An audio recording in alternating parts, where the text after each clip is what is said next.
I'm Linnea Hubbard, and today is Monday, March 20th, 2023.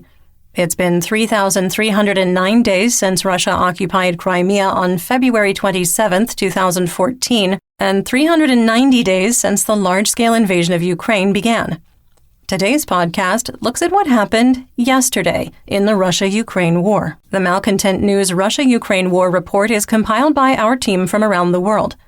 Today's report includes information from direct contacts in Ukraine and their proxies, Russian Ministry of Defense reports, the General Staff of the Armed Forces of Ukraine reports, operational commands north, south, and east of Ukraine, open source intelligence, our in-house team of analysts and geolocation experts, and pro-Ukrainian and pro-Russian mill bloggers and social media accounts with a track record of trying to be accurate.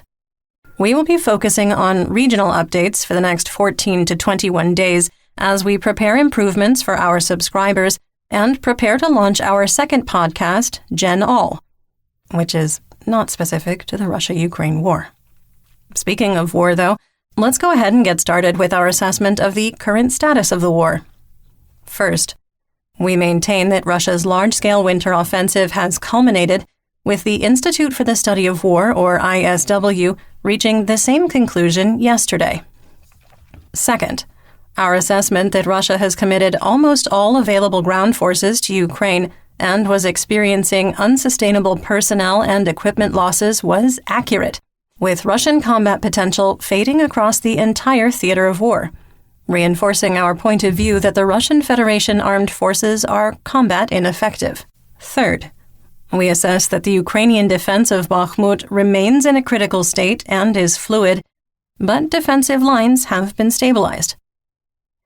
Fourth, we assess there is an elevated risk of cruise missile attacks against Ukrainian civilians and civilian infrastructure over the next 48 hours. Fifth, we maintain that Russian forces are experiencing a critical shortage of anti-tank guided missiles, or ATGMs, and man-portable anti-tank weapons. Sixth, we maintain that Russian forces are experiencing a perceived shortage of non-precision artillery munitions theater-wide. Seventh, we maintain that Russia no longer has the resources to cause catastrophic economic, social, or military disruptions by targeting Ukraine's electrical infrastructure.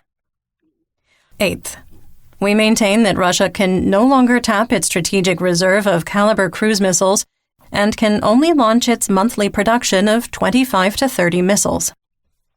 Ninth, we maintain that there is a risk of a nuclear accident due to the de-energization of Ukraine's electrical grid as long as the Russian Ministry of Defense, or MOD, continues to target Ukraine's power industry.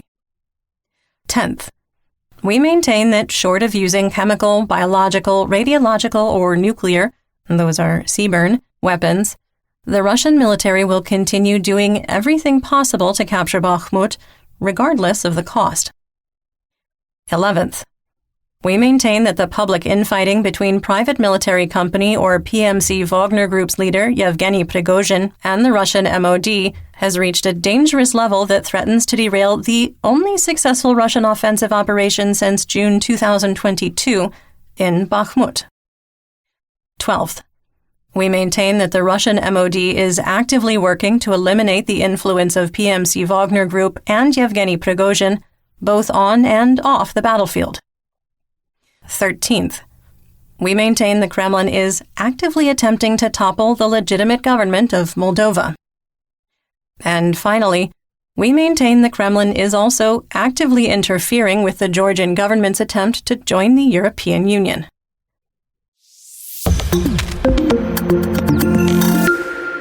One year ago yesterday, on March 19, 2022, we wrote, quote, "Using all available information and the combat effectiveness of Russian, Chechen, and Syrian mercenaries theater-wide, it is our assessment that Russia has suffered a crushing military defeat," end quote.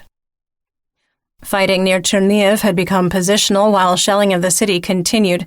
Kharkiv was shelled relentlessly, and fighting continued in northern Izium.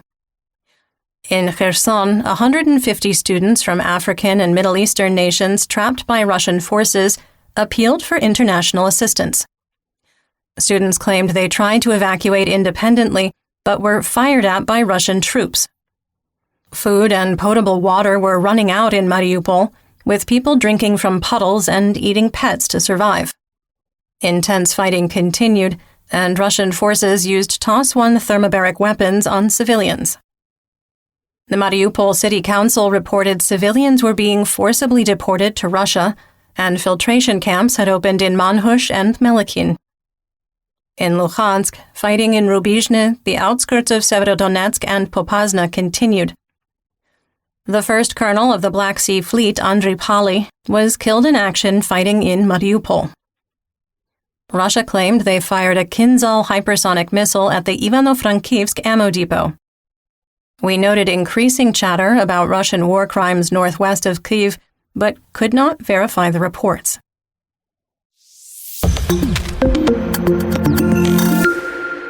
Let's get to our regional updates, and since it's a Monday, check in with both belligerents' objectives, starting with Kharkiv. The Russian objective is to push Ukrainian forces west of the Oskil River and set conditions for a future, larger attack. The Ukrainian objective is to liberate the northeastern corner of the oblast, hold defensive lines in the Kupiansk operational area, and protect civilians and civilian infrastructure. Ukrainian sources reported continued fighting in the area of Fryanikivka, with Russian forces attempting to push south to the bridgehead over the Oskil. Photographs confirmed that a Russian helicopter was shot down near Tokarivka in early February and identified the aircraft as an Mi-35, the export version of the venerable Mi-24 Hind gunship. And as with most of the photos and videos we reference here on the podcast, we do link to them in our full situation report on Patreon. Moving on to the Donbas region in Luhansk. The Russian objective is to integrate the oblast into the Russian Federation, recapture lost territory, and control insurgency. The Ukrainian objective is to break Russian defensive lines, advance on Svatova, Kremlin, and Lysychansk, and support insurgents. In the Svatova operational area, the General Staff of the Armed Forces of Ukraine, or GSAFU, reported that Russian troops attacked Novoselivsk without success. In the Kremlin operational area, the number of Russian attacks is declining, with the front becoming frozen. Positional battles continue from Ploshanka to Zhitlivka, with no change in the situation. Fighting in the forested areas west, southwest, and south of Kremlin continued, with Russian forces launching attacks from Dibrova. Luhansk Oblast officials reported an Iranian-sourced Shahed-136 kamikaze drone was shot down.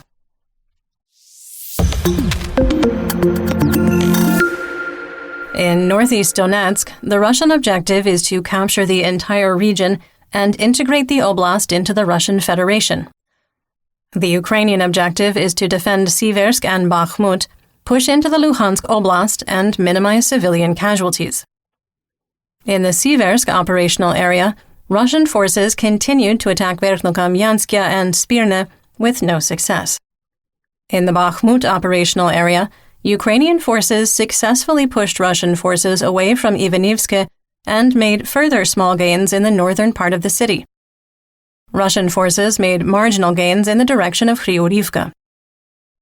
The spokesperson for Operational Command East, or OCE, Colonel Serhiy Cherevati, said that PMC Wagner, supported by Russian and Chechen forces, quote, are tactically unable to complete the operation to capture the Ukrainian district center of Bakhmut. Yes, there are very active battles there, and they are still carrying out several dozen attacks by inertia, but they are suffering heavy losses, end quote. Cherevati reported that Russian forces executed 197 fire missions on the Bakhmut front and launched 35 attacks. That would be half of all ground attacks made by Russian troops yesterday, across the entirety of Ukraine. Some assessment: we aren't prepared to declare the Bakhmut offensive that started on December 27, 2022, as culminated, but with Ukrainian forces making marginal gains and continuing to maintain the T-504 and T-506 highway ground lines of communication, called GLOCs, those are supply lines, and warmer weather ahead, time is no longer on the side of Russian forces, Russian complaints about ammunition shortages and a critical shortage of ATGM and man-portable anti-tank weapons are increasing theater-wide, with PMC Wagner's Gray Zone Telegram channel writing, quote, "Many times I read and heard that why is it all about Wagner? That there are no shells, problems with awarding medals to really deserving fighters, because such problems are throughout the army. There are no shells for almost everyone. Also, those who f***ed up or failed in command often get awards, and worthy fighters and commanders are often forgotten behind all the submissions." End quote. When asked about the prospects for the rest of 2023, PMC Wagner leader Yevgeny Prigozhin said, quote, "The perspectives at the moment are foggy," end quote, and that it was critical to, quote, "concentrate on one thing, winning, which means holding the front line," end quote. For the first time since the conflict between the Kremlin and PMC Wagner started, Prigozhin expressed that infighting is directly impacting offensive operations, saying, quote, "As long as intrigue, conflict, and sticks in the wheels carry on, they obstruct fighting," end quote. He further expressed, for the first time, concern of a looming Ukrainian counteroffensive somewhere, and predicted that Russian forces had up to 2 weeks left to prepare. Fighting for control of Orikhovo-Vasylivka continued. Due to no supporting information for earlier claims that PMC Wagner had occupied the eastern part of the village, we moved the line of conflict. PMC Wagner reportedly made marginal gains toward Kryurivka, and we moved the line of conflict west and south based on the information. Wagner mercenaries continued attempts to advance on Bohdanivka without success, and a drone-directed artillery strike eliminated a PMC Wagner squad. PMC Wagner forces were pushed back from Khomove, resulting in a small map update. Within Bakhmut, fighting continued around the Azom metal processing plant, and based on geolocated videos, we moved the line of conflict to the north by 1 block. Fighting continued in the southeast near the Donba Reservoir and just south of Korsunskoho Street, with Russian forces supported by PMC Wagner unable to advance. They did push to the west toward the previous location of the MiG-17 statue, and we made a small map change based on geolocated information. Pro-Russian sources reported that Ukrainian forces had re-established the use of the T-504 highway G-lock into Bakhmut. Fighting was reported near Ivanivske, with Ukrainian forces completing a small and successful counteroffensive over the last 48 hours. The mayor of Chasiv Yar, Serhiy Chaus, reported that all children had been evacuated from the town, citing the work of the Donetsk Oblast Military Administration, local police, and the NGO White Angels for completing the evacuations.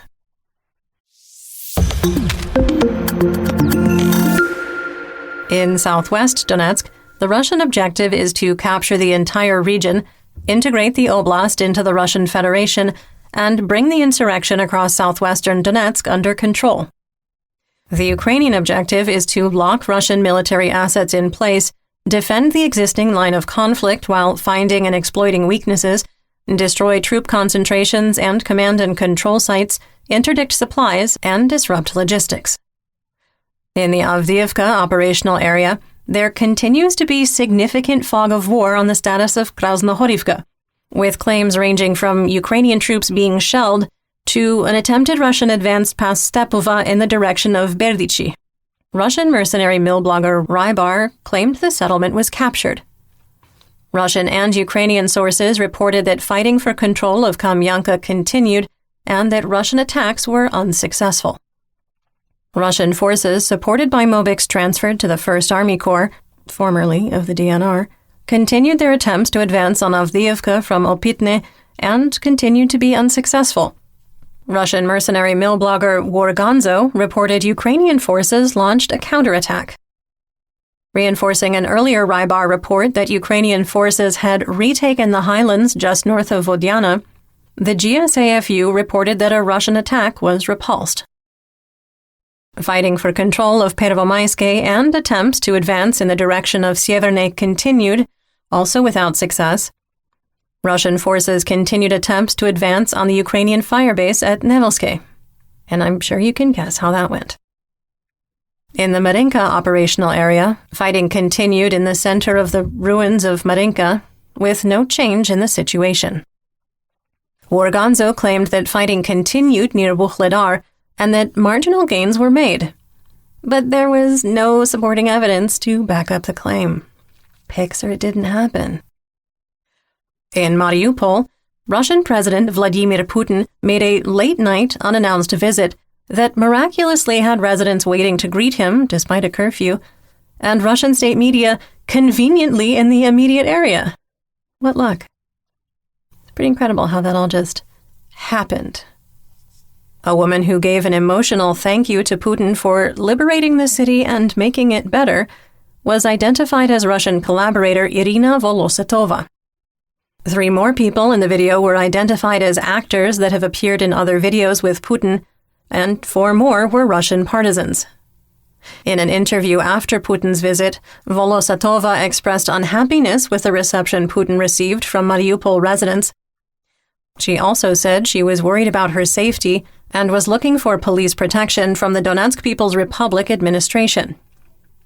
In a video since removed from Russian state media, during Putin's so-called visit with so-called locals who happened to be out well past curfew, a woman can be heard shouting in the distance, quote, "It's not true, it's just for show," end quote. After removing the video, a new one was uploaded about 5 minutes later, with the yell removed. Quick sidebar. Russia does understand that the internet is forever, right? Like we're all clear on that? DNR officials announced a new border crossing, exciting, would open at Ulyanovsko-Shramko to help relieve delays and lines up to 20 kilometers long to cross into Russia. Moving on to Zaporizhzhia. The Russian objective is to prevent a Ukrainian offensive into Zaporizhzhia, integrate captured territory into the Russian Federation, and capture the remainder of the oblast.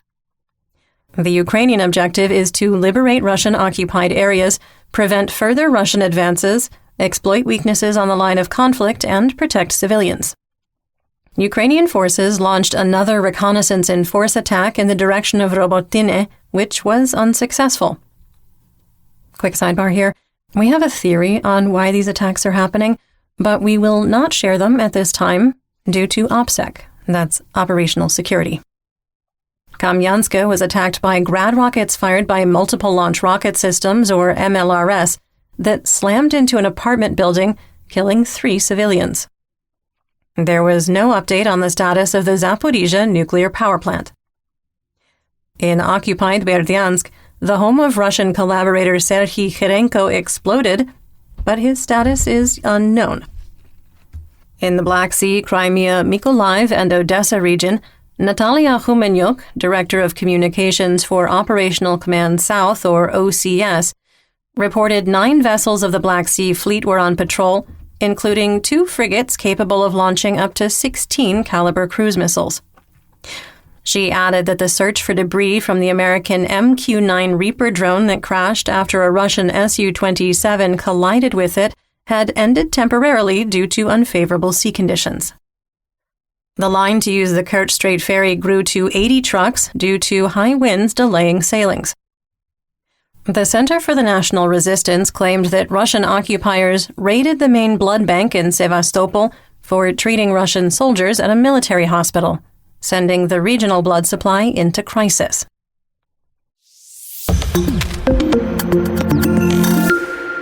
In western and central Ukraine, the Russian objective is to launch terror attacks on civilians in an attempt to maximize casualties by deprivation of heat, water, and medical services, and to break morale. The Ukrainian objective is to deter attacks and protect civilian lives. Russian and Ukrainian forces traded artillery across the Dnipro River. Russian forces completed 86 fire missions on Free Ukraine, using 385 artillery rounds, rockets, mortars, and indirect tank fire, striking the city of Kherson 3 times and wounding 6. Residential areas in Kherson were targeted, along with Biloserka, Antonivka, and the Berislav Rayon. Occupied Kakhovka and Nova Kakhovka were shelled, with large fires erupting in both towns on the east bank of the Dnipro. On the Russian front in the Tula region of Russia, There was a mystery in the village of Petrovskoye after a drone without identification markings crashed in an open field. There were no reports of the drone being armed. The village is 460 kilometers north of Kharkiv and 200 kilometers from central Moscow.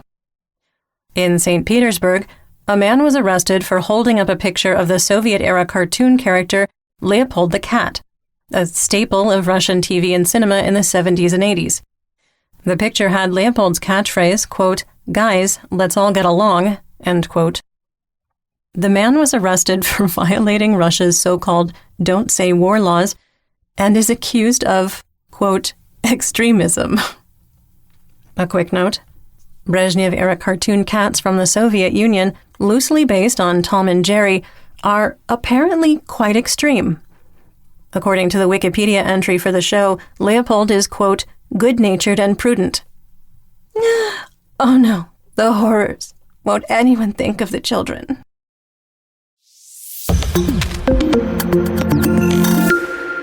Let's talk about developments theater-wide and outside Ukraine. On March 18th, an accident killed 4 Ukrainian soldiers at the 169th Desna Training Center in the Chernihiv Oblast. An investigation has been opened into the incident. According to the Ministry of Defense of Poland, the number of MiG-29s that will be provided to Ukraine has increased from 16 to 20. This is in addition to the 13 fighter planes committed by Slovakia. The tranche of aid is almost enough to create 1 air wing.